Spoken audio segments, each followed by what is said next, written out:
She said I was faking my daughter's allergy, then got a fake doctor to take her away.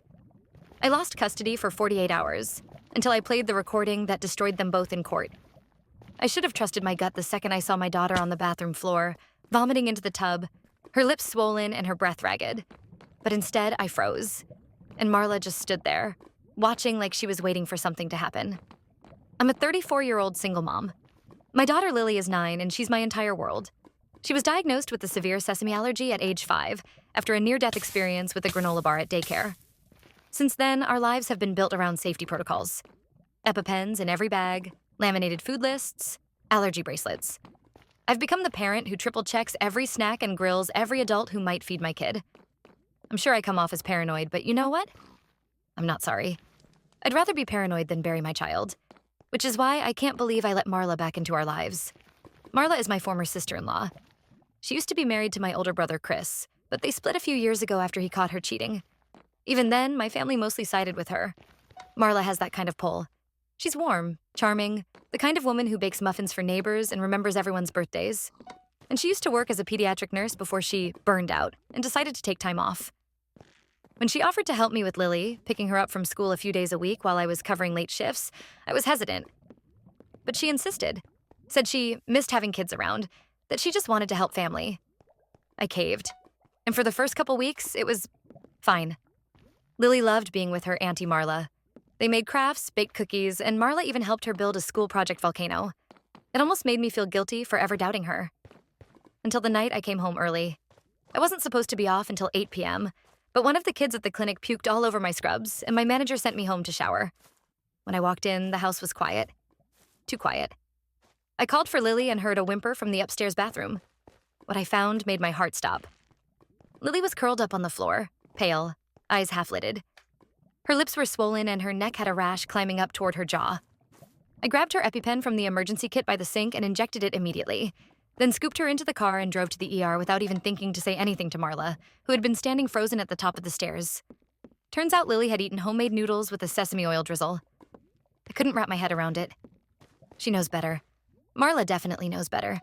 It was one of the first things I warned her about. I showed her Lily's allergy binder, the whole kit. The doctor said we got to her just in time. When I confronted Marla the next day, she brushed it off like it was a minor slip-up. Oh, she said she was fine with it, that she used to eat sesame all the time. I figured she must have grown out of it. Kids do that, right? No apology, no remorse, just shrugged it off. I was fuming. But the worst part? My mother, our mother, told me I was being too hard on her. Marla's just trying to help, honey. You've been under a lot of stress. Maybe you're just overreacting. Overreacting? My daughter nearly died. That was the day I cut Marla off completely. Told her thanks, but no thanks. We'd figure out a new pickup plan. I didn't want to start drama, so I didn't make a big deal about it publicly. I just moved on. Or at least I thought I did. For weeks, things felt normal again. Lily was back to her energetic self. I juggled work and parenting like I always had, and though I was exhausted, I felt in control. Then came the cupcakes. It was Lily's class birthday celebration. Every student brought in a treat to share, but because of allergies, the school has a strict no-nut, no sesame policy. All food must be sealed and labeled, or made by the cafeteria. The day after the party, Lily came home looking pale. Not sick. Nervous. I asked what was wrong, and she said something weird. Mom, did you bring me cupcakes? I blinked. Number Y. She pulled a note from her backpack. It was a sticky note with my name scrawled across the top, but the handwriting was off. Lily said a lunch lady gave her a container of cupcakes during recess and told her they were from me. She didn't eat them, thank God. But the whole thing felt off. I drove straight to the school and asked to see the security footage. At first, they hesitated, said there hadn't been any unusual visitors that day. But I insisted. Eventually, the assistant principal found a clip. A woman, mid-30s, red jacket, baseball cap. She walked into the front office around 10:30 a.m., signed in as M. Cardenas, my last name, and said she was there to drop off birthday treats for her niece. She handed the secretary a plastic container and said her niece's name was Lily. I felt my stomach twist. The woman wasn't clearly visible, but I recognized the voice, even muffled by the mic. It was Marla. I went home shaking, called my mom, called my brother. Neither wanted to believe it. You're jumping to conclusions, they said. You can't prove it was her. So I did something I probably shouldn't have. I confronted her. I drove to her apartment and rang the bell. She opened the door like she was expecting me. Oh, hey, what a surprise. I asked her straight up, did you go to Lily's school and drop off cupcakes pretending to be me? She didn't even blink. I just wanted to make her feel special. She said calmly, you've been so busy. I thought I'd help. I stared at her. You know she's allergic to sesame. What was in those cupcakes? Marla raised an eyebrow. I didn't force her to eat them. And that's when I realized something terrifying. She wasn't sorry. She wasn't delusional. She was testing something, trying to prove something. Later that night, Lily said something that chilled me to the bone. Mom, Aunt Marla said you made up my allergy, that you're just scared of me growing up. I don't remember falling asleep that night. I barely remember calling the school to update the emergency contact list and remove Marla. But I remember what I found the next morning on my doorstep. A handwritten letter in Marla's loopy cursive. You can't protect her forever. One day, Lily's going to find out the truth about you. You're not as good of a mother as you think you are. And taped to the back? A sesame snack bar. When I saw that sesame bar taped to the back of her note, I didn't even realize I was crying until the tears started falling onto my shirt. It wasn't just a threat. It was a message. She was saying, I could have done it. I still can. I held the letter with shaking hands, backed into my house, and locked the door behind me. I dropped the snack bar into a plastic bag using tongs, like it was a loaded weapon, and double-checked every window and every door in the house. Lily was still asleep upstairs, peacefully unaware that someone she trusted had crossed a line so dark, I could barely process it. That morning, I called the police. They sent an officer to file a report, but because Marla hadn't explicitly threatened bodily harm in the note, they said there wasn't much they could do beyond a wellness check and documenting everything. I asked about a restraining order. They said I'd need more evidence, proof that she was a danger, not just creepy. She left an allergen that could have killed my daughter taped to a note telling me I'm a bad mom. How is that not enough? I asked, nearly yelling. The officer gave me a look that made me want to scream. Pity, not urgency. Pity. We'll keep it on file. Let us know if anything else happens. If, not when. I wasn't going to wait for the next if I called my lawyer. I called the school. I changed our locks and upgraded the security system. I even taught Lily how to dial 911, just in case. She thought it was cool, like a game. It wasn't a game. By the end of that week, I had cameras installed at every corner of the house, including a ring cam facing the porch.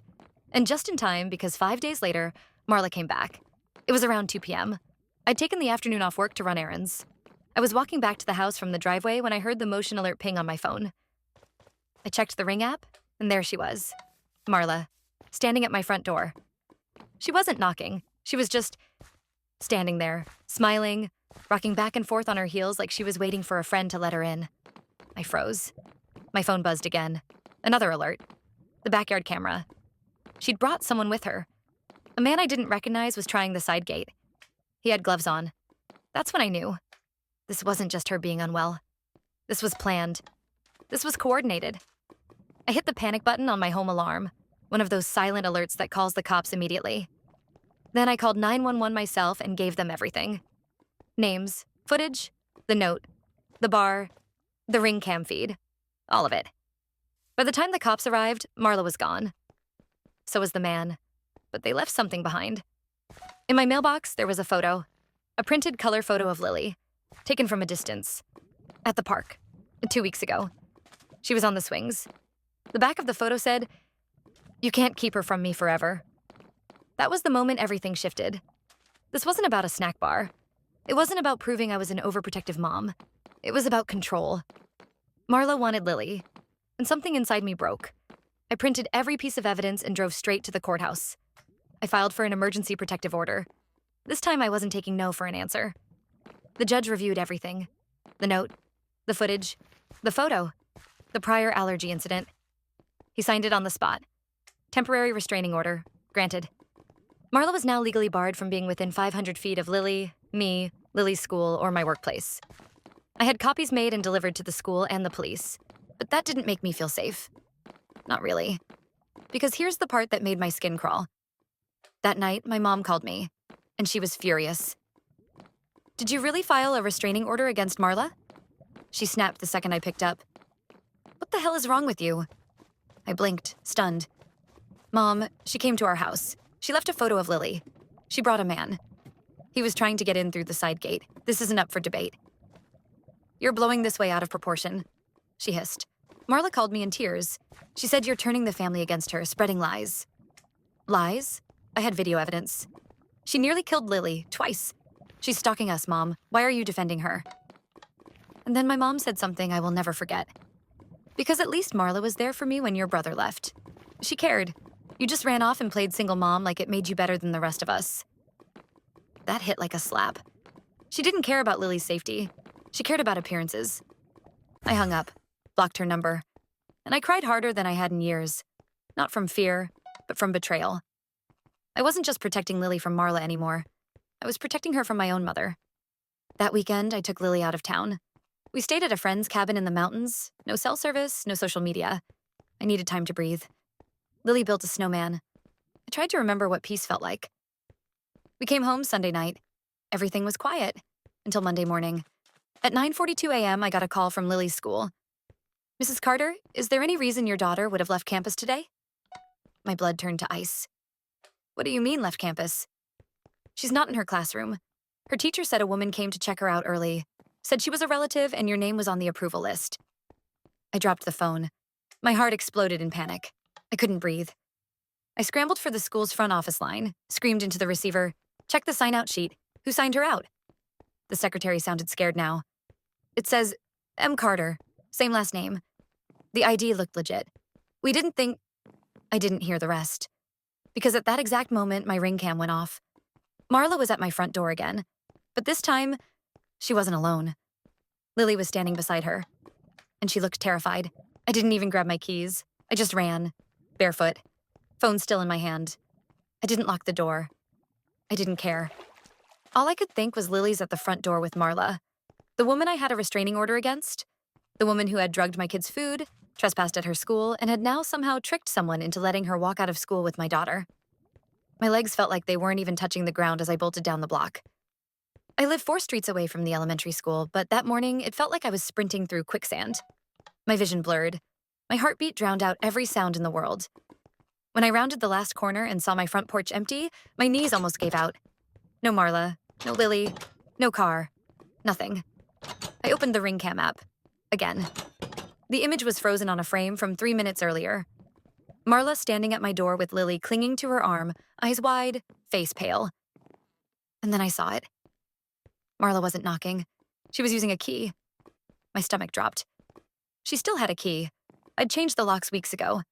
Every exterior door, every deadbolt, every window sensor. But I'd forgotten one thing. The side garage door. It had a cheap keypad lock from before I moved in. One I meant to replace but never did. And Marla had lived in this house once, briefly before the divorce. She knew the code. I dialed 911 as I ran inside, screaming into the phone that Marla had taken my daughter. The dispatcher asked if there were signs of forced entry. No, I panted. But there's video. I saw her. She used a key. My daughter was with her. She's not safe. Please, send someone. While I was still on the line, I heard a soft ping from the app. New motion detected. Driveway camera. I looked down and froze. It was a different car this time. A silver Subaru. And a man stepped out. Not Marla. My ex-husband. I hadn't seen Ben in over 3 years. He abandoned us when Lily was 6. Just walked out one day, said he couldn't handle the pressure, and never looked back. I had full custody. He never paid child support. No birthday cards, not even a text. So why the hell was he walking up my driveway? Still clutching the phone, I opened the door. Ben didn't look shocked to see me. I'm here to get my daughter, he said flatly. I blinked. What? He held up a piece of paper. I was granted temporary custody this morning. You've been served. I snatched the document from his hand. Legalese. Court stamp. Emergency hearing. Temporary custody pending investigation. My hands shook as I flipped through it. Pending investigation of what? I gasped. He didn't answer, because behind him, Marla stepped out of the passenger seat. With Lily. I completely lost it. You are not taking her, I screamed. You violated a restraining order. You manipulated the school. Do you even understand what you've done? But Ben just stood there, arms crossed. Your behavior has become erratic, he said calmly. Too calmly. You filed a false restraining order against a family member. You've isolated Lily from the rest of her extended family. You even claimed she had a life-threatening allergy that no other doctor has verified. It's textbook Munchausen by proxy. I couldn't breathe. What? What did you just say? Marla stepped forward now, all smug sympathy. We just want what's best for Lily. And in that moment, it all clicked. This wasn't just Marla being unstable. This was a coordinated attack, a calculated plan. They were working together, Ben and Marla. They had planned this for months, maybe longer. The cupcake stunt, the photo in the mailbox, the fake concern. It was all a setup to paint me as an unstable, controlling, paranoid mother, to make it look like I was the danger. I looked at Lily. Her eyes were watery. Her lower lip trembled. Sweetheart, I said, forcing my voice calm. Did she make you go with her this morning? Lily glanced at Marla, then back at me, and nodded barely. That was it. I stepped between them. You're not taking her. But Ben pulled out his phone and showed me a live stream. A courtroom, a judge, a lawyer. And the words I saw at the bottom made my skin crawl. Family court hearing, allegations of medical child abuse. They'd already submitted fake medical records. They had a pediatrician willing to testify that Lily's allergy could not be confirmed. They had pictures of me crying, yelling, a compilation of every time I'd lost my cool on camera, pieced together into a case against me. This wasn't just personal anymore. They were trying to erase me. Lily reached for me, but Marla yanked her hand. You're scaring her, Marla said. I looked down at Lily, at her terrified, confused face. Then I did something I've never done before. I let go. I stepped back. And I said the words I never thought I'd say. Take her, but this isn't over. Ben gave me that smug, detached smirk he always wore when he thought he'd won. He led Lily into the car while Marla lingered behind. She leaned close, almost whispering. You made me the villain, but people love a redemption story. Then she winked and walked away. I stood there, frozen, until the Subaru disappeared down the street. My hands were still shaking when the police arrived 10 minutes later. I showed them the court order, the footage, everything. And then I got a call from my lawyer. Are you sitting down? He asked. I'm already broken, I whispered. Just say it. He sighed. The pediatrician testifying on Ben's behalf? We found her. She's fake. What? She's not licensed, not even a doctor. Her credentials were fabricated. She's actually Marla's cousin. The moment my lawyer said, she's not even a real doctor. She's Marla's cousin. I swear my soul left my body for a second. Not because I was surprised. No, I knew something was off. But because now I had proof. Proof that this wasn't a messy custody dispute. This was a premeditated hit job. They had manufactured a medical smear campaign against me to legally kidnap my daughter. They'd planned this like a heist. Down to the courtroom, the phony witnesses, the emotional manipulation of a child. And they almost pulled it off. Almost. Because I don't play defense anymore. I play offense. That night, I didn't sleep. I sat at my kitchen table with my laptop, legal pad, and every shred of documentation I'd ever collected. And believe me, I had plenty. Why? Because I record everything. Emails, texts, audio memos, security cam footage, school correspondence, even my custody exchanges with Ben from years ago, all logged in a private encrypted drive. Not because I planned to use it, but because I'd lived long enough with people who smiled to my face while twisting knives behind my back. Call it trauma. Call it paranoia. I call it survival. So I started building my case. Like an investigator. Like a mother on fire. First, I pulled the footage of Marla's porch visit, where she used the garage keypad to enter with Lily. It was time-stamped. Clear, unedited. Then I layered in the ring cam from that same morning, showing Ben arriving in the Subaru, after Lily had already been unlawfully removed from school. He didn't pick her up. She'd already been taken. Then I cross-referenced it with the school's sign-out sheet, which I obtained through Lily's principal. Thank God she finally realized something was off. The signature for M. Carter didn't match any ID on file. It wasn't even my handwriting. It was forged. And here's the kicker. The forged name was written in Marla's handwriting. The same loopy cursive she used in the note she left with the sesame bar weeks ago. Oh, and yes, I had that note scanned and saved, too. I sent everything to my lawyer by sunrise. He called me within 5 minutes. Do you realize what you just handed me? He said, his voice shaking with disbelief. This isn't just a custody violation. It's fraud. It's kidnapping. It's conspiracy. It's criminal. I want to press charges, I said, my voice low. I want this all on the record. He didn't hesitate. We'll go to the DA. But I wasn't done. There was still one loose thread I needed to pull. The so-called pediatrician. The fake doctor. Her name was Dr. Ava Marshall, listed in their custody filing as a board-certified allergist from out of state. But when my lawyer's assistant ran her name through multiple databases, nothing came up. No license. No practice. Not even a LinkedIn. So I started digging myself. And with some well-placed social media sleuthing, I found her. Not as Dr. Ava Marshall, but as Ava Griggs, Marla's second cousin. A yoga instructor with a public Instagram account full of sponsored smoothie posts and inspirational quotes like, "The universe protects the pure of heart." You know what I found 3 posts back?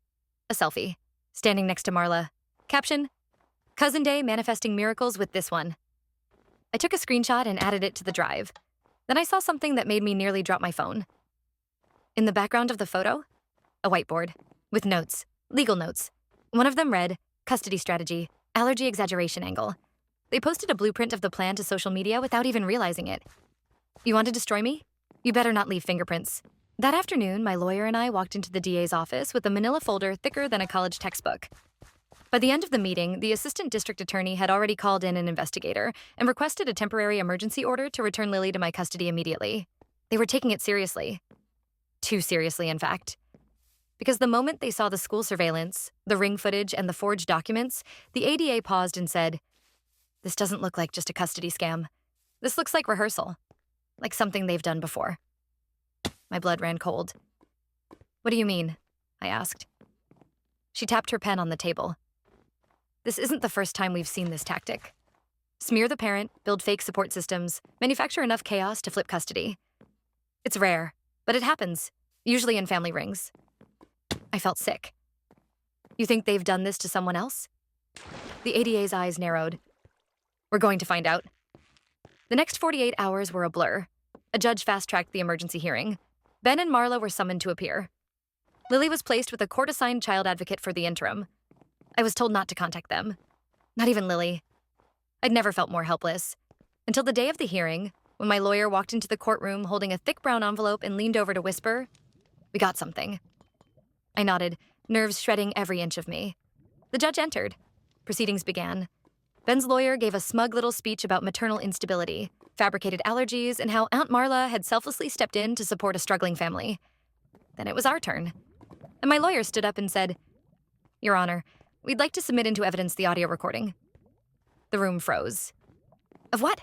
the judge asked. My lawyer looked straight at Ben. "A phone call between Mr. Carter and Ms. Marla Whitaker, dated 2 nights ago." I'd forgotten this part, because I hadn't recorded it. But apparently, Ben had. And when police seized his phone as part of the fraud investigation, they found a voice memo. Ben and Marla, arguing, shouting. And then, Marla screaming, "I told you we shouldn't have used your daughter for this. You were supposed to scare her out of custody, not steal the kid." And Ben, coldly replying, "It was the only way. We needed her out of the picture. For good." The moment Marla stood up and said, "I'm pregnant," the courtroom felt like it tilted sideways. Even the judge blinked in stunned silence, pen still hovering midair. My lawyer leaned toward me and whispered, "That doesn't change a thing. If anything, it makes things worse for her." But for a brief second, I saw something familiar on Marla's face. Something she used often. Manipulation disguised as vulnerability. She wasn't sharing that news out of fear or regret. She was playing her final card, trying to make herself the victim. And I knew in that moment she still didn't get it.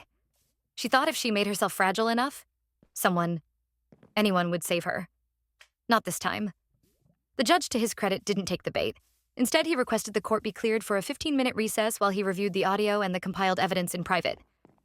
The bailiff escorted Ben and Marla to opposite corners of the room. For the first time, I noticed Ben wasn't even looking at her. He looked like he wanted to be anywhere else. As soon as they sat down, Marla reached for him. He yanked his arm away. When the judge returned, his tone had changed. Cold. Measured. Lethal. He began by listing out the findings. Knowingly submitting falsified medical testimony. Engaging in coordinated custodial interference. Violating an active restraining order. Committing identity fraud to access a minor. And making false accusations of medical child abuse with intent to mislead the court. Every sentence was like a hammer dropping. Then he turned directly to Marla. "Ms. Whitaker, your pregnancy is not a shield. It is a responsibility. And the way you have endangered another child, emotionally, physically and psychologically, is nothing short of reprehensible. She didn't respond. Tears streamed down her face, but they looked hollow, mechanical, like she was still hoping someone would swoop in and say, There, you didn't mean it. But no one did. Not even Ben. When it was his turn, the judge's voice turned steely. Mr. Carter, you abandoned your child, then re-entered her life under false pretenses, weaponized your former sister-in-law, and engaged in a campaign of harassment against the mother of your child. He paused. You are hereby stripped of all custodial rights, both temporary and future. Any future contact must be court-approved and supervised. Ben didn't flinch. He looked numb. I didn't. I shook. Not out of fear, out of release, out of the sheer weight of everything finally starting to break off my back. Then came the final ruling. Lily was to be returned to me immediately. A court-appointed therapist would be assigned to support her transition back. A formal criminal investigation would proceed regarding both Marla and Ben's actions, including the alleged conspiracy to misrepresent medical professionals in a legal custody battle. And finally, Marla's bail was denied. Due to her pregnancy, she would be remanded to a medical detention facility until her trial. The judge cited flight risk and unpredictable behavior posing a potential threat to minors. When the handcuffs clicked around her wrists, she finally broke. Screamed, cried, begged, but nobody moved. No one came to her defense. She was completely, utterly alone. The next day, Lily came home. She ran into my arms the second she stepped through the door. I didn't say anything. I just held her. Breathed her in. She smelled like shampoo and school cafeteria food, like everything I'd nearly lost. Later that night, she crawled into my bed while I was still sitting there, wide awake. Mom? She whispered. Yeah, baby? You believe me, right? That I didn't want to go with them? I turned to her, pulled her close. Lily, none of this was your fault. Not 1 second of it. And yes, I believe you. She nodded, but I saw the tension in her jaw, the little cracks where childhood innocence had been chipped away. It made me furious, but it also made me more determined than ever. Because now, I don't just have my daughter back. I have a voice. And I plan to use it. As for Ben, he left town 2 days after the hearing. I heard he's facing additional charges for violating custody orders across state lines. Good riddance. Marla? She's still awaiting trial. Her fake doctor cousin turned state witness in exchange for immunity. The court is evaluating whether Marla will face felony charges after the baby is born. Part of me hopes she gets the help she clearly needs. But another part of me? I'll be honest. I hope she finally understands what it feels like to lose control. To lose the narrative. To have no one believe her. Just like she tried to do to me. Lily's doing better now. Therapy helps. Time helps. We cook dinner together again. She's learning to ride a bike. I watch her with fresh eyes, knowing how close I came to losing her not to death, but to manipulation, gaslighting, erasure. And every night before bed, I say the same thing. You are safe, and you are seen, because I refuse to let anyone ever make her feel invisible again. Sometimes revenge isn't loud. It's not fire, not fury. It's getting your child back, getting your truth heard, watching the people who tried to break you break themselves instead, and knowing that justice isn't always about rage. Sometimes it's just silence, with the door locked, and your child asleep in the next room, exactly where they belong.